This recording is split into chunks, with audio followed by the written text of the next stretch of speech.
రోజును ప్రభు నాతో మాట్లాడి నన్ను చావకుండా బ్రతికించాడు.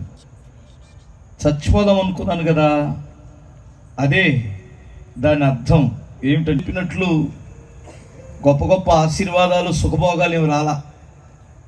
మన వాళ్ళు చెబుతుంటారు కదా, ప్రభుని నమ్ముకో, ఇప్పుడే కుమ్మరిస్తున్నాడు, ఇప్పుడే ఇస్తున్నాడు, ఇదిగో ఇదిగో ఇదిగో తీసేసుకుని వెళ్ళిపోమన్నట్టు.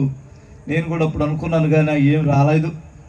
హల్లెలూయా. చాలా కష్టాలు వచ్చినాయి. వాస్తవంగా చెప్పాలంటే నా జీవితంలో కొందరికి వచ్చినాయేమో నాకు తెలీదు.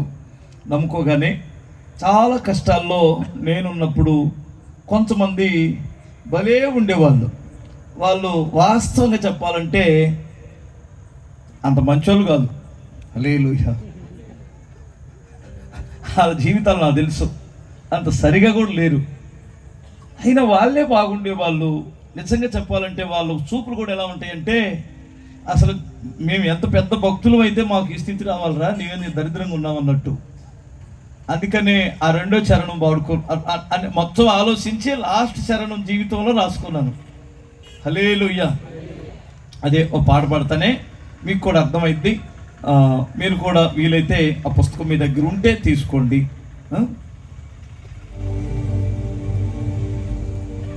ఎడబాయని నీ కృప నన్ను విడువదు ఎన్నటికీ,